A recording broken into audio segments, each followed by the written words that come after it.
If you have a pet bird and one day you open the cage and it flies away and it never comes back, did you really have a pet bird or did you just have a prisoner?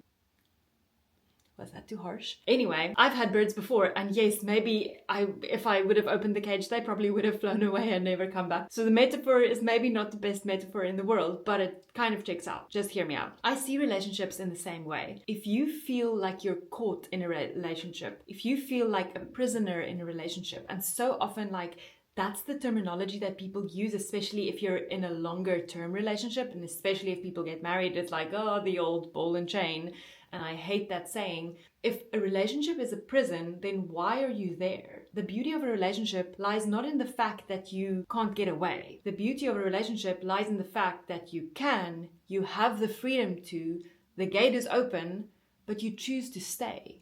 That's always baffled me, especially when people get divorced. I've had a lot of divorced people in my family, so that's always something that I've thought about. Like, when is that point when the relationship, both people are super excited about the relationship and it's the honeymoon phase and both things are going up? What is the point where it tips and where things start going down and people start moving apart from each other, where suddenly the cage feels like it's a prison and it doesn't feel like this safe space anymore? Because at the end of the day, the reason that you're there shouldn't be because you feel you can't leave. The reason that you're there should be because you don't want to leave. Because there's something special that you have with this person, because there's something sacred that you have with this person. The more that we see relationships as cages, the more disconnected we become, the more we realize we're not attacking each other, we're not keeping each other hostage, we're both here because we want to be, and let's rather address the problem, whether it's a need that's not met or expectation or whatever.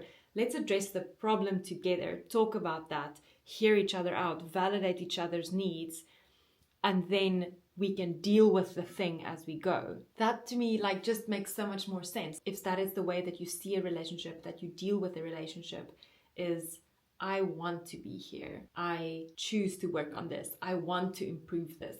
We have to realize that we don't have to be in relationships. We can choose to leave. It's often that we don't want to leave, and then asking, why don't I want to leave? Because I love this person, because we have something special, because there was a season where this was really good, and maybe we can get it back to that place again if it's not good, for example. This is the Stefanie Low Show. Welcome to the club. If you like talks about healing and mental health and becoming better people and growing ourselves and improving our relationships, then this is the space for you. We're all about showing up, not jazz hands show.